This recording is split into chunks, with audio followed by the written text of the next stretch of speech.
The Epic Guys here for D.Gray-Man Hallow Episode 1 Review Reaction. I don't know what to call it, but I love this episode. Honestly, near perfect adaptation. They covered about a good chunk of Volume 17. Like a lot. I was looking at the episode, like, okay. It's a lot of stuff they cover in one episode. A little bit fast paced. You look at how many chapters they cover, but I guess the content. There's a lot of content. Like not a lot of talking and stuff. All the pages. So it's a very nice adaptation. I'm glad I admit, very nice. I'm gonna start off. The opening, absolutely love the opening. They did some really interesting stuff where they showed like the current character design of the D.Gray-Man Hallow, like Leonie, Kanda, Alan, and in the background it showed like the previous anime where it showed like Leonie in the bed holding Kanda, like fighting, and that was actually really cool. I actually love that a lot in the opening.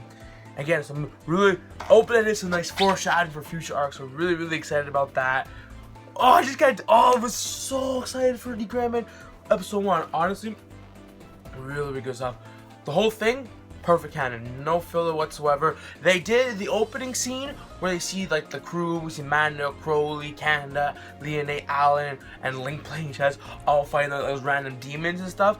That happened after the stuff like with the Cross and Alan stuff.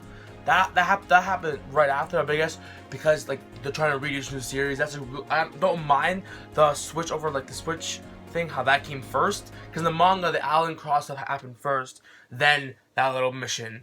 But I think I prefer with the anime because it did kind of reintroduce all the new characters. No, not the new characters. Reintroduce the characters, reintroduce their abilities, all that kind of stuff. So that was actually really nice. So we see like all the crew back. Some of the voices are still kind of strange to get to because it is different voices than the last anime. But I really like Alan's voice. Alan's voice I think is top notch as well as Kanda's. Leonie's I still got to get a little used to it. She sounds a little more like high pitched girl like some.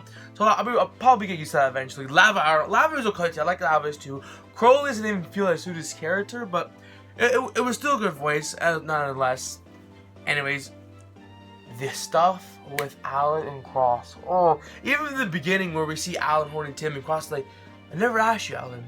I just said you borrowed Tim for enough. I always meant to give it to you, but do you like Tim? And there's some for those anime onlys, there are some heavy foreshadowing. Oh, I just cannot wait. So very much we see the setting, we see how Levi and how Link are all like concerned about Alan. No one really trusts Alan, especially the Levi. His name is the guy with the mustache. I don't want to say it, but because he definitely does not trust Alan. Everyone assumes that he's part of. It's maybe the 14th and Sam's going to consume him. So they like constrain his arm, make sure he can't do anything weird, funky. As well, we get, as I mentioned, we get the new Order, Black Order is actually really cool. But anyways, we see Alan cut the cross, and that is honestly, the Cross Alan talk is one of probably the most important conversations up to now in D.Gray-Man. The amount of foreshadowing, the amount of like story development in that conversation alone is amazing. Oh my god, that one point where Cross hugs Alan's like, you're not gonna have to kill someone you love for. Now who could he kill? Maybe Leonie, Levi, maybe one of the bookmen. I don't know who's gonna kill. I really don't. There's a heavy foreshadowing. Maybe someone you won't expect. Who knows? But as well, I really like the animation. It was like clean cut. It was a nice like shiner look compared to the old anime. That was actually really cool to see. I did feel there was some kind of still frames a bit, but anyway, that's fine as it goes. It wasn't really the action-packed episode, so I'm okay with that. A little disappointed with the Cross reveal at the end. We seemed bloody, all like pretty much like knocked out, almost dead. We don't know if he's dead yet or not. Dead yet or not. I felt that could have been built up a little more, but still really awesome. A nice cliffhanger for episode 2.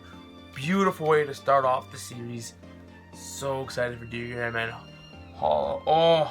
I just hope it doesn't go too fast paced, because this cover like about like 4.5 chapters, so a little concerning there. But the chapters eventually will like become lengthier, and there's a lot of like still images and like short conversation kind of stuff as well. I want to talk about. I even want to talk about the Alan and Mana box. We got the huge reveal with Mana being a blood relative to the 14th.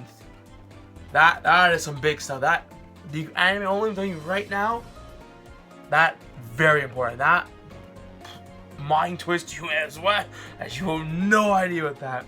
But we see the Mana Alan Baxter where they first met, and we see like how Alan felt like basically became like friends or fell in love with Mana, where like his dog's dead and Alan's all sad, he's crying, and Mana's laughing with him, and we see that thing. And we see Alan argue, "That's not the 14's memory. I don't care what you say. I love Mana, and that is my memory." That's a very strong point for Alan's character. There's gonna be some conflicting with Alan and the 14 later on, but really strong like that flashback was one of my favorite flashback moments, or like D.Gray-Man moments ever. Oh. Anyways, I love the first episode. Amazing job. I will admit the animation makes like the art does make the characters look older. It's actually I really like that a lot. That if you look back at the old animation, like old art and this art, it definitely looks, especially Leonie, looks really older than what she used to be. So I'm kind of happy about that because it's kind of like a little time skip that we got. So it's a nice refreshment as well. But anyways, next arc looks like we're going to the Llama G arc. There's still some stuff that's got to be covered in Volume 17. A little bit with stuff I won't mention, but as well.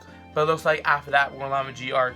Hopefully it's a little. The only thing I worry about is the pacing. I think the pacing's a little bit weird or something. But other than that, new voice actors were great. Really enjoyed them. Really enjoyed the art. The nice brighter, nice shiny art. But yeah, there's gonna be some intense stuff in D.Gray-Man. After Llama G arc, that's it. Oh, as well, I almost forgot to mention the ending. So much foreshadowing in the ending. So much foreshadowing in the ending. Oh, so much symbolism. Anyways, Llama G arc next. Really excited. We capped up. It did skip the Crowley like destruction arc, which is kind of like OVA's kind of material. So if you do want to like read that, I would suggest reading like chapter 156 to 164 is like the destruction of the Black Order. So if you want to read that, it's kind of like comedic stuff. You don't have to read it if you want to, but it did skip that. Maybe OVA will be releasing later. Who knows? But it did cover the good stuff. The really good stuff. Epic guys, signing out. I will see you next week for D.Gray-Man Hallow episode 2.